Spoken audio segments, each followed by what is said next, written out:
So,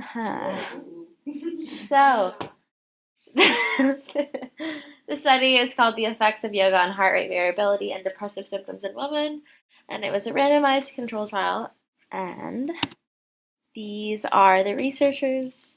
They were all affiliated with Kaohsiung Medical University in Taiwan, in various different departments. So first I'm going to introduce heart rate variability, which we learned about in class already, but it is basically the variation in the time interval between heartbeats, and if the intervals between your heartbeats are constant, your heart rate variability is low, and if their length varies, it's high, and you want high heart rate variability because it is related to the autonomic nervous system, specifically the parasympathetic part of your autonomic nervous system.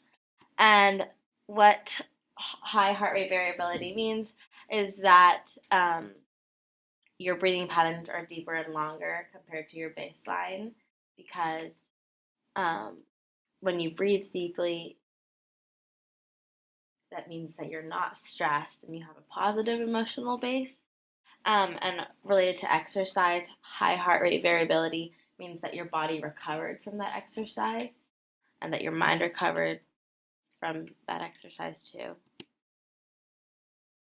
And so this study talked about how chronic stress and failure to resolve negative emotional states can create an imbalance in heart rate variability, an imbalance in your sympathetic and parasympathetic nervous systems, which results in reduced heart rate variability. And then it just talked about how depression is related to an reduced heart rate variability and an elevated heart rate. And so it said that because depression is related to reduced heart rate variability and yoga has been proven as a way to treat depression, they wanted to directly link yoga and the increasing of heart rate. So the purpose of the study was to examine the effects of a 12-week yoga program on people with depressed symptoms and see, specifically women, and see the changes in heart rate variability and their perceived stress. The hypothesis was that their heart rate variability would increase after the intervention.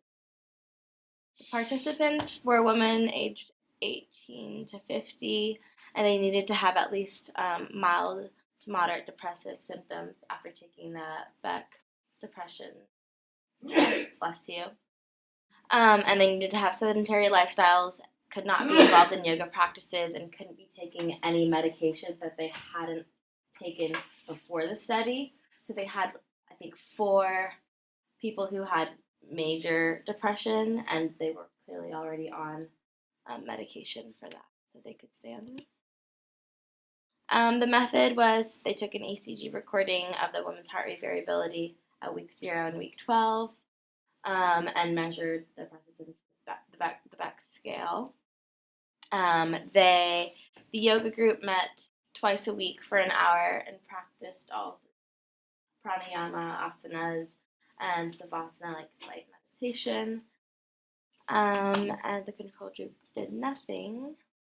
And what they found was that there was a significant increase in heart rate variability for the yoga group, and perceived stress also decreased for those in the yoga group.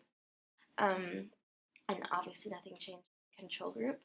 And 6 out of 10 of the participants that had a Beck score of moderate to mild depression after 12 weeks indicated that they had, which is great. Happy for them. Okay, well, that they, what I just explained.